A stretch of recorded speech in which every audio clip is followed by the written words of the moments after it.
வெற்றி. வெற்றியால் தான் மகிழ்ச்சி வருது அப்படின்னு நினைக்கிறோம். ஆனால் மகிழ்ச்சியானது வெற்றி நமக்கு வர்றதுக்கு முன்னாடியே வந்துடுது அப்படின்னு சொல்லுது ஆராய்ச்சிகள். அதாவது மகிழ்ச்சியாக இல்லாத ஒருத்தர் வெற்றி அடைவதற்கான வாய்ப்புகள் மிக குறைவு அப்படின்னு சொல்லுது ஆய்வுகள். இதை பற்றி தி ஹாப்பினஸ் ஆஃப் ட்ராக் அப்படிங்கிற புத்தகத்தில் நம்ம பார்க்கலாம். இந்த புத்தகத்தை யார் எழுதியிருக்கான்னா, ஸ்டான்ஃபோர்ட் யூனிவர்சிட்டியில் அறிவியல் இயக்குனராக இருக்கிற எம்மா செஃபாலா அப்படிங்கிற பெண்மணி தான் எழுதியிருக்காங்க. இந்த புக் சம்மரியை தான் இன்றைக்கி வீடியோவில் பார்க்க போகிறோம். வாங்க வீடியோக்குள்ளே போகலாம்.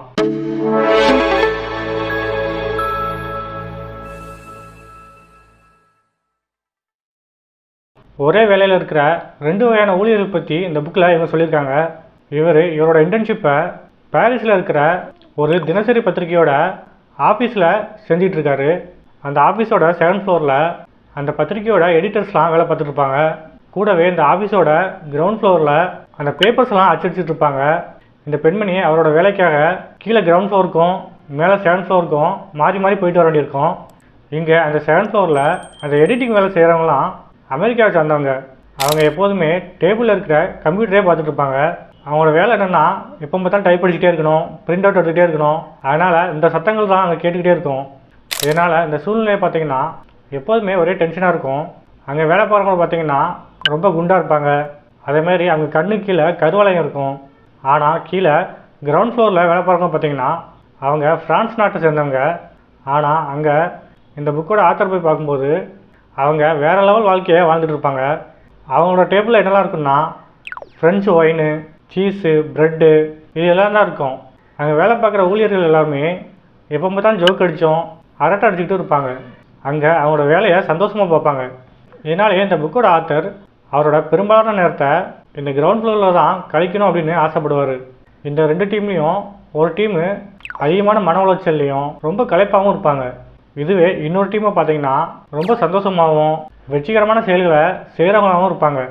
ஸோ இதெல்லாம் பார்த்தா நாம் எப்படி இருக்கணும் அப்படின்னு நினைப்போம். நாமும் அந்த கிரவுண்ட் ஃப்ளோரில் வேலை பார்க்குற மாதிரி ரொம்ப சந்தோஷமாகவும் வெற்றியாளராகவும் இருக்கணும் அப்படின்னு நினைப்போம். ஆனால் அப்படி இருக்கிறது ரொம்ப சுலபமான விஷயம் கிடையாது அப்படின்னு சொல்கிறாரு புக்கோட ஆத்தர். நாம் என்ன பண்ணுறோன்னா, அடுத்தடுத்த இலக்கை நோக்கி ஓடிக்கிட்டே இருக்கோம். டெக்னாலஜி வளர வளர நம்ம வாழ்க்கையை வேகப்படுத்தி இன்னும் அதிகமாக தான் நம்மளை ஓட வைக்குது. நீங்கள் ஒரு கம்பெனியில் சிஇஓவாக இருந்தாலும் சரி, அல்லது பார்ட் டைமில் எங்கேயாச்சும் வேலை பார்த்தாலும் சரி, உங்களோட அடுத்தடுத்த இலக்கை நோக்கி ஓடிக்கிட்டே இருப்பீங்க. இப்போ ஒரு ஹோட்டலில் போய் சாப்பிட போகிறீங்க.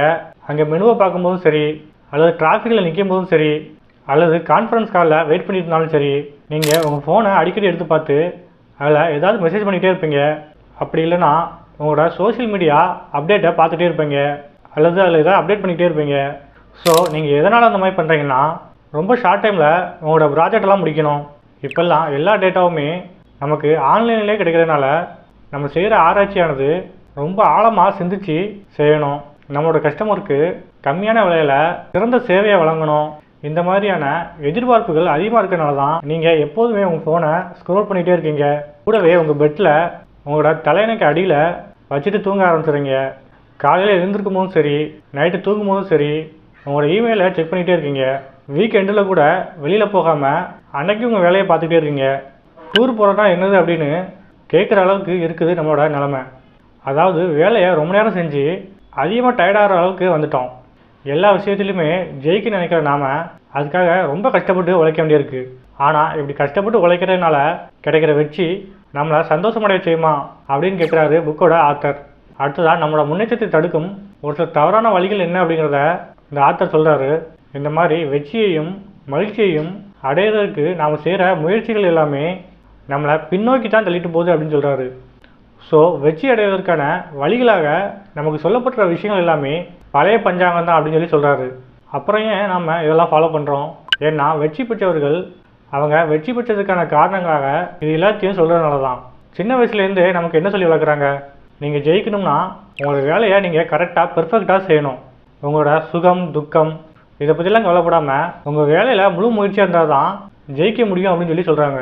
அடுத்ததாக ஒரு 6 விஷயம் இருக்குது. இது எல்லாம் செஞ்சோம்னா நாம் ஜெயிச்சிடலாம் அப்படி நாம் தப்பாக நினச்சிட்டு இருக்க 6 விஷயங்கள் என்னென்ன அப்படிங்கிறத பார்க்கலாம்.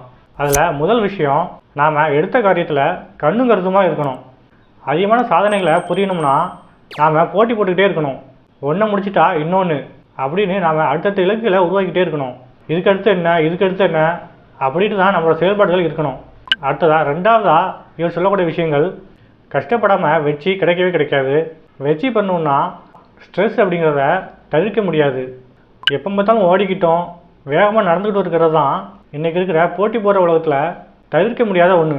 அடுத்ததாக மூணாவதாக இவர் சொல்லக்கூடிய விஷயம், நம்மக்கிட்ட இருக்கிறத எப்பாடுபட்டாவது தக்க வச்சுக்கணும். ஃபுல்லாக டயர்டாகிற வரைக்கும் வேலை பார்த்துக்கிட்டே இருக்கணும். எவ்வளோ தான் சலனமோ கவன சிதறமோ வந்தாலும் கூட நம்மளோட மூளைக்கு வேலை கொடுத்துக்கிட்டே இருக்கணும். அடுத்ததாக நாலாவதாக இவர் சொல்லக்கூடிய விஷயம், உங்களால் எதை சிறப்பாக செய்ய முடியுமோ அதில் உங்கள் கவனத்தை செலுத்துங்க. எது உங்களுக்கு நல்லா வருதோ, எதில் நீங்கள் தேர்ச்சி பெற முடியுமோ அதில் முழுவதுமாக இறங்கிருங்க. அப்படி இறங்கினா தான் அந்த வேலையில் ஏதாவது சின்ன பிரச்சனையாக இருந்தாலும் உங்களால் தீர்க்க முடியும்.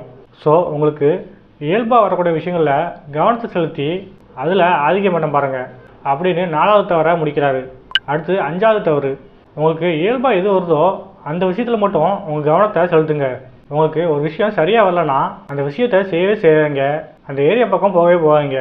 உங்களோட பலத்தையும் பலவீனத்தையும் அறிய உங்களுக்கு நீங்களே ஒரு விமர்சகராக இருங்க.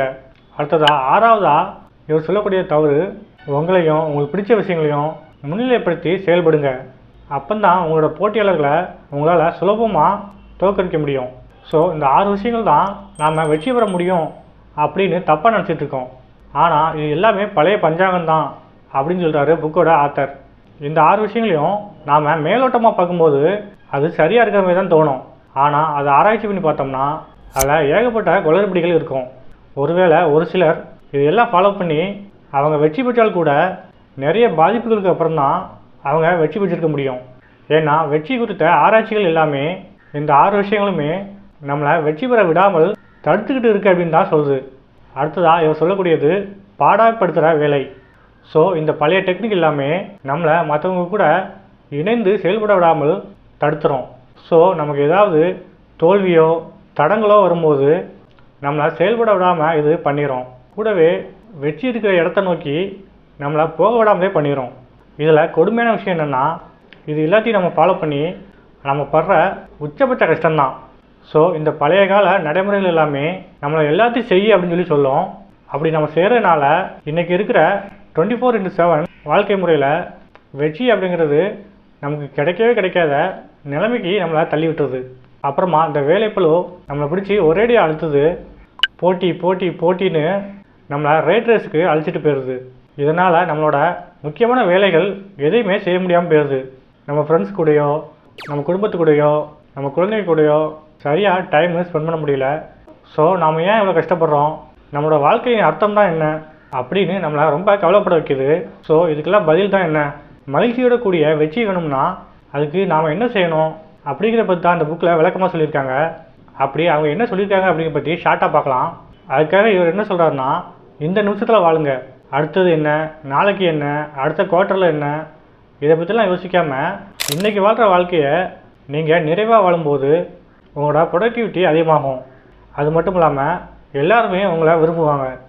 ஏதாவது வீழ்ச்சிகள் வந்தால் அதிலேருந்து மீண்டு வர கற்றுக்கோங்க. இதை பழக்கப்படுத்திட்டிங்கன்னா உங்களுக்கு மனப்பதச்சம் அப்படிங்கிறது வரவே வராது. உங்களோட சக்தியை சரியாக நிர்வாகம் பண்ண கற்றுக்கோங்க. ஏன்னா உங்கள் மனசோட உணர்வுகள் உங்கள் சக்தியை அப்படியே சாப்பிட்றோம். ஸோ அதனால் உணர்ச்சி வசப்படாமல் நிதானமாக செயல்பட்டிங்கன்னா உங்களோட சக்தியை சேமித்து உங்களால் அதிக ப்ரொடக்டிவிட்டியாக இருக்க முடியும். எப்போ பார்த்தாலும் எதையாவது செஞ்சுட்டே இருக்காமல் நிறைய நேரம் சும்மா இருங்க. அப்படி சும்மா இருந்தால் மட்டுமே உங்களோட க்ரியேட்டிவிட்டி அதிகமாக வளரும். கண்டிப்பாக எல்லாத்துக்கும் ஏதாவது ஒரு விஷயம் வராது. அப்படி வராத விஷயத்த கொஞ்சம் கொஞ்சமாக முயற்சி பண்ணி வர வைக்கிறதுக்கு ட்ரை பண்ணுங்கள். உங்களை பற்றியே எப்போதும் நினச்சிட்டு இருக்காமல் கொஞ்சம் மற்றவங்கள பற்றியும் யோசிச்சு பாருங்கள். மற்றவங்கக்கிட்ட கனிவோடு பேசுங்க, ஆத்மார்த்தமான நட்போடு இருங்க. இதெல்லாம் செஞ்சாலே உங்கள் மனசில் மகிழ்ச்சி அப்படிங்கிறது வந்துடும். இப்படி சொல்லி முடிக்கிறாரு இந்த புக்கோட ஆத்தர். இந்த புக்கில் இவர் சொல்லியிருக்கிற கருத்துக்கள் எல்லாமே ஆராய்ச்சி முடிவுகளை மேற்கோள் காட்டி எழுதப்பட்டவை. கூடவே நிஜ வாழ்க்கையோட உதாரணங்களையும் இதில் சொல்லியிருக்காரு. ஸோ இந்த புக்கை எல்லாருமே வாங்கி படித்து பயன்படலாம். ஓகே ஃப்ரெண்ட்ஸ், வீடியோவில் பயனுள்ள தகவல் இருந்துச்சுன்னா வீடியோவை லைக் பண்ணுங்கள், சேனலை சப்ஸ்கிரைப் பண்ணுங்கள். தேங்க்ஸ் ஃபார் வாட்சிங்.